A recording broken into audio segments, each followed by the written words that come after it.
Et nous sommes de retour au plateau pour aborder notre troisième sujet, direction le Sénégal. Ousmane Sonko investi candidat par 29 organisations politiques. On sait que le dépôt des candidatures pour la présidentielle est clôturé et tout le monde attend la validation des 93 dossiers, en tout cas, qui sont en étude au niveau du Conseil constitutionnel. Plusieurs candidats se sont déclarés et des organisations politiques se sont rassemblées ce week-end. Une demande avait été faite qui a été rejetée, mais ils l'ont fait clandestinement et 29 organisations ont pu dégager une candidature. Ils soutiennent tous la candidature d'Ousmane Sonko quand on sait que sa candidature sera celle qui sera étudiée en dernier ressort par le Conseil constitutionnel. Le tirage étant fait, il est relégué à la dernière position. Donc la candidature de Ousmane Sonko, selon certains, ne souffre d'aucun manquement et donc d'aucun doute. Il sera candidat à ces élections selon ses proches. 29 organisations politiques libres dans leurs décisions et dans leur façon de penser se sont retrouvés pour investir ce jour quelqu'un de très spécial, le président Ousmane Sonko, parce qu'il est le symbole de la résistance, de la résilience et du don de soi. C'est ce qu'a indiqué Moustapha Guissari, candidat déclaré à la présidentielle et qui s'est désisté donc au profit d'Ousmane Sonko. Les choses ne sont pas encore clairement situées au niveau du Conseil constitutionnel, mais déjà 29 portent leur choix sur l'un de leurs concurrents, Ousmane Sonko. La parole est à qui la veut. Ousmane Sonko n'a pas encore terminé ses débats judiciaires, mais toujours populaire. Il bénéficie déjà de 29 soutiens pour sa candidature à la présidentielle de 2024, février prochain. Non, je ne pense pas qu'il faut parler de 29 soutiens, il faut plutôt parler de 29 organisations politiques. Parce que 29 soutiens, ça sous-entend 29 hommes qui seraient... pas 29 hommes, ouais. 29 organisations, comme le dit le titre d'ailleurs. Voilà, parce que ce qu'il y a aujourd'hui, pour ne pas dire que c'est plus de la moitié du peuple sénégalais qui voudrait ou qui voit en Ousmane Sonko son président. Parce que sans ce soutien, peut-être qu'il serait déjà enterré quelque part. On serait en train de pleurer ce jeune-là qui n'est aspiré, à mon avis, que de l'intérêt commun, l'intérêt du peuple sénégalais. C'est vrai, il a été investi par ces 29 organisations politiques, malgré les interdictions, parce qu'ils ont essayé plusieurs choses. La démarche officielle n'a pas marché, ils l'ont fait officieusement. Ils ont voulu le faire dans un restaurant qui a d'ailleurs été fermé, et après ils ont trouvé un autre créneau. L'essentiel était quand même d'investir le candidat. Le dossier a été déposé, et tous les regards sont fixés vers le Conseil constitutionnel qui a jusqu'au 5 janvier pour valider les dossiers qui sont au complet et qui doivent passer. Ousmane Sonko a opté beaucoup plus pour le parrainage des députés. Il en a obtenu 13, je crois. Et c'est ce qui amène les gens à dire que son dossier ne souffre même si on sait qu'il y a d'autres procès en attente, notamment le procès en diffamation, la citation pour diffamation, qui doit aussi connaître son verdict, je pense, le 4 janvier, donc la veille de la validation, de la date butoir de validation des dossiers. Tout ce que moi je peux dire, c'est que je continue d'admirer l'homme, sa ténacité, parce que faire face à un président sortant dans toutes ces agitations, pour lui avoir refusé ou saboté son plan d'imposition d'un troisième mandat au peuple sénégalais, qui se retrouve dans des agitations vraiment avec des combines qui ne disent pas leur nom, avec une sorte de vendetta juridique ou judiciaire, si vous voulez. Donc tout ce qui est cabale engagée contre l'homme, même en prison, son nombre continue de planer. Même si avec le développement des activités liées à cette échéance électorale-là qui arrive, le camp présidentiel a pu trouver un candidat, un dauphin, pour remplacer Macky Sall. Ce n'est pas pour autant qu'il a dit son dernier mot. Et les contorsions continuent. J'ose les appeler contorsions parce que c'est tout ce qu'on peut, c'est tout ce que je trouve comme adjectif qualificatif ou comme nom à attribuer à toute cette scène-là assez nauséabonde qui a démarré par des allégations de viol qui a été totalement déjoué. Après, il sera condamné pour corruption de jeunesse, ce qui ne figure pas dans les chefs d'accusation initiales, etc. Donc une certaine requalification des chefs d'accusation qui ne vise qu'un seul objectif ou un seul but. Si je ne suis pas candidat pour un troisième mandat, c'est que Macky Sall non plus, c'est que Ousmane Sonko non plus ne sera candidat. Maintenant, si son nombre continue de planer malgré son emprisonnement, j'ose croire tout simplement qu'Ousmane Sonko est en train d'écrire, le connaissant est en train d'écrire un livre, Le chemin vers le fauteuil présidentiel hanté. C'est peut-être le titre que je lui prêterai. En tout cas, on attend de voir si ce livre sortira à l'issue de la présidentielle de cette année 2024. Ce sera en février prochain. Credo Tété, Ousmane Sonko, toujours en prison. Son dossier est déposé. Il bénéficie du soutien de 29 organisations.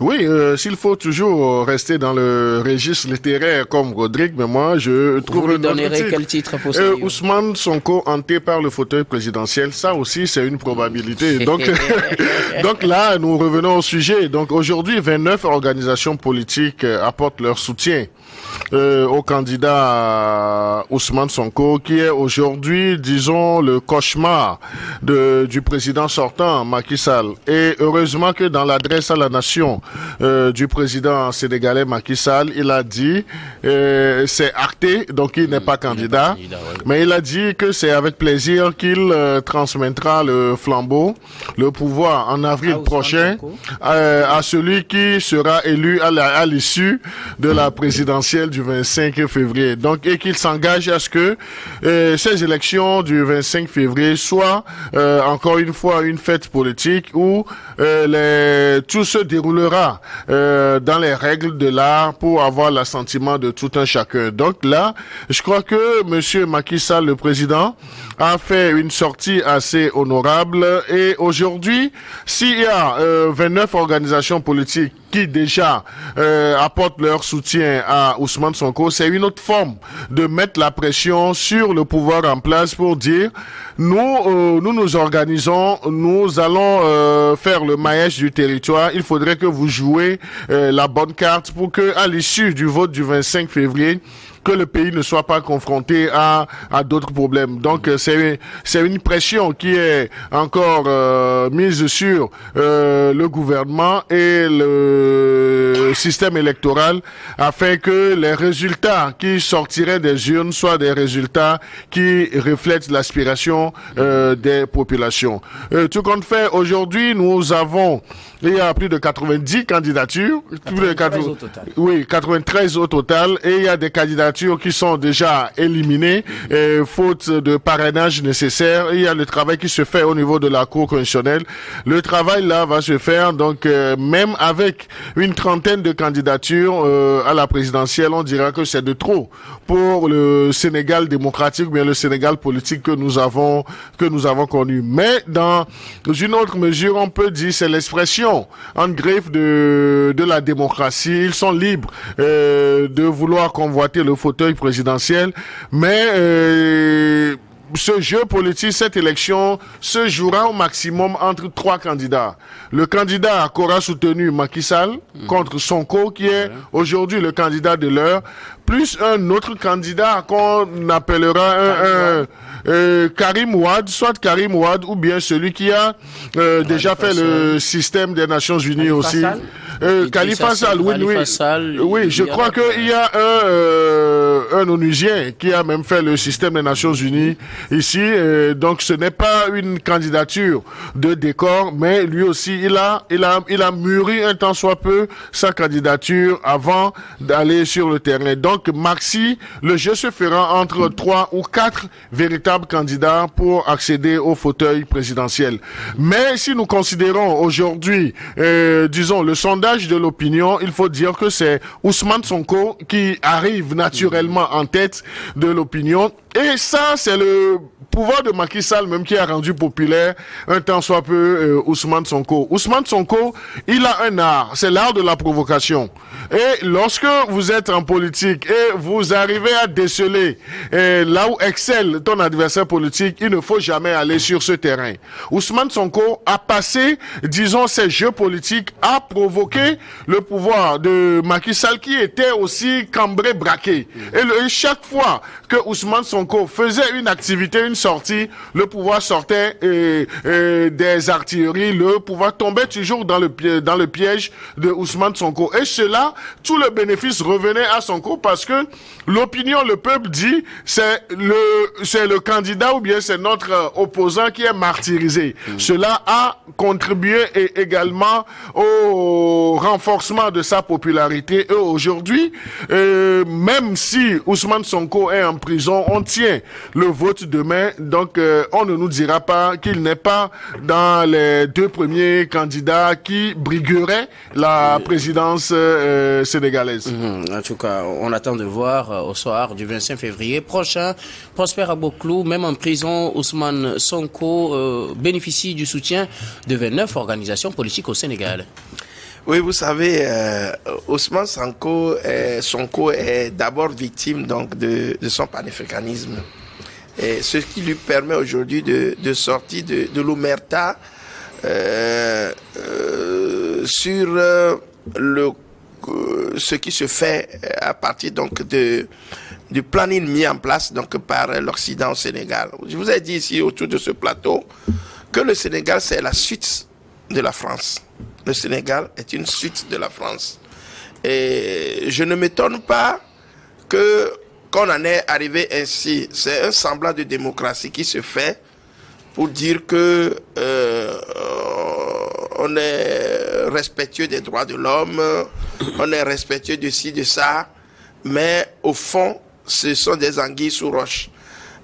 Si aujourd'hui, ces organisations ont pu parrainer ou bien présenter la candidature de Ousmane Sonko et que le positionnement même des études de candidature remet Sonko à la dernière position, c'est dire que quelque part il y a une machination et c'est ce que je dis, il a su lever le coin de voile sur la loi du silence et ça je crois quand même que c'est ce qu'il peut avoir et ça je crois que c'est le seul intérêt qu'il dégage aujourd'hui. Parce que pour moi, à la fin, vous allez voir que sa candidature, on trouvera donc des astuces, des argumentaires développés par certains avocats ou qu'on appelle juges qui diront que il est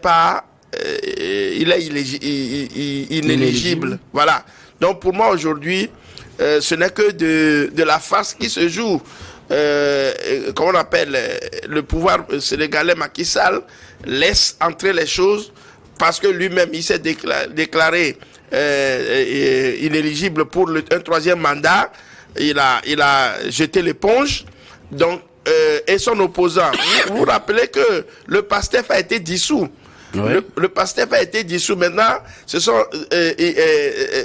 une qu'on appelle couverture indépendante sur laquelle Ousmane Sonko se base aujourd'hui pour se présenter. Enfin, c'est pourquoi ces organisations-là l'ont présenté. Est-ce que vous pensez que à la fin, comme on appelle on lui permettra donc de se présenter? Moi, je ne pense pas. Je crois que c'est une farce qui se joue. On laisse faire les choses et après, le Conseil constitutionnel est commandité de quelque part. On lui dira ce qu'il faut faire, ce qu'il ne faut pas faire. Il faut l'accepter, le positionner à la 29e position, ou bien plutôt à la 30e position, à la dernière position, pour qu'en fait de compte, on puisse donc l'éliminer. Donc pour moi aujourd'hui, je ne crois pas qu'on est dans un jeu clair. Pour vous doutez même de la possibilité de Sonko à participer à ces élections. Vous pensez que le Conseil constitutionnel ne va pas valider sa candidature? C'est ce que je pense. Parce que pour moi, on est dans un jeu politique comme on appelle controversé. Si jusque-là, on a pu dissoudre son parti, on l'a arrêté pour des comme on appelle, des chefs d'accusation qui, normalement, n'aboutissent pas à la suspension de son parti politique, parce que les affaires pour lesquelles Ousmane Sonko a été donc inculpé étaient personnelles. Ce n'est pas au vu de son parti qui a commis les crimes, mais sa popularité gênait tellement que... Il n'y a pas eu de crime commis. Voilà. Donc, sa popularité gênait tellement que on s'est dit, c'est à partir de son parti qu'il régente donc ce flux-là dans la jeunesse. Donc, on a dissous le parti. Maintenant, il est mais la loi sénégalaise n'oblige pas forcément à aller à la présidentielle sous la bannière d'un parti politique. C'est ce que je dis. Est-ce que c'est déjà un argument suffisant pour dire qu'on va recaler sa candidature? Bon, je ne pense pas qu'ils vont surfer sur cet argument en tant que tel, mais je crois quand même ces amis judiciaires sur lesquels on s'est fondé pour pouvoir dissoudre son parti, on peut passer toujours dans ces contorsions-là pour trouver encore d'autres chefs d'accusation pour dire que compte tenu de tant, Ousmane Sonko est inéligible, donc sa candidature n'est pas validée. Et parce que, pourquoi on a renvoyé l'étude de sa candidature en dernière position? C'est juste pour que on soit dans la promiscuité, pour ne pas laisser le temps aux gens. Parce que son représentant ne s'est pas présenté au tirage. C'est juste ça la raison. Bon, si son candidat ne s'est pas présenté au tirage, c'est dire qu'il y a toujours quelque chose qui s'est passé. Est-ce que vous ne voyez pas finalement le mal partout, Prosper? Oui, non, je ne vois pas le mal partout. Je dis, pour moi, soyons honnêtes et objectifs que même si on a beaucoup de choses à reprocher à l'Afrique, au comportement des Africains, je pense que c'est indépendamment de leur volonté que certaines choses se passent. Vous voyez, tous les outils sont planqués sur quoi? C'est-à-dire que vous n'allez pas me dire, le Conseil constitutionnel, la Cour suprême, toutes ces choses-là, ce sont comme on appelle, des copies-collées qui viennent de l'Occident, qui savent comment décider des choses pour pouvoir les anéantir. Donc pour moi, je ne vois pas le mal partout. Mais je suis dans une constance où j'ai comme l'impression en tant que panafricaniste que si l'Afrique était libre de ces mouvements, ces choses qui se passent ne devaient pas l'être. L'Africain allait fonctionner dans son propre consentement. Maintenant, comme les choses sont venues d'ailleurs, vous le dites, voir le mal partout, je peux vous l'accorder, mais je dis quelque part que la faute ne vient pas des Africains. Donc pour moi, le Conseil constitutionnel fera tout pour que Ousmane Sonko, enfin c'est mon avis personnel, ne se présente pas. Tous les acteurs ne sont pas corrompus au Sénégal. Si nous sommes là à encore parler d'Ousmane Sonko, c'est qu'au-delà des contorsions, au-delà des manigances, il y a encore des hommes intègres qui tiennent la tête haute et qui se disent « nous allons faire ce qu'il faut pour que le droit soit dit ». Vous vous souvenez que cette histoire de radiation, c'est beaucoup plus l'œuvre de la direction générale, de la DGE, beaucoup plus du service du ministère de l'Intérieur. La radiation, c'est beaucoup plus le ministère de l'Intérieur qui a choisi son camp, qui est à l'œuvre. Et vous vous souvenez également que le tribunal de grande instance de Dakar avait ordonné la réintégration de Ousmane Sonko sur les listes électorales. Jusqu'à preuve du contraire, à ce jour, on n'a pas remis en cause cette décision. Si la DGSE refuse de s'exécuter, mais l'autre plan B utilisé a été l'acte d'un huissier qui a constaté le refus de la GCL de s'exécuter. Et donc pour moi, je dirais que c'est d'ailleurs une chance que ce dossier se retrouve à la 93e place pour ne pas trop vite embraser le pays. C'est une corde qui est mise au cou du Conseil constitutionnel. Pour un Sénégal stable, en vue du bon déroulement d'un processus électoral qui va désigner le successeur de Macky Sall, je ne vois pas une course sans Ousmane Sonko dans l'apaisement au Sénégal. Merci beaucoup à vous. Nous allons marquer la pause, puis on revient pour la dernière partie de cette émission.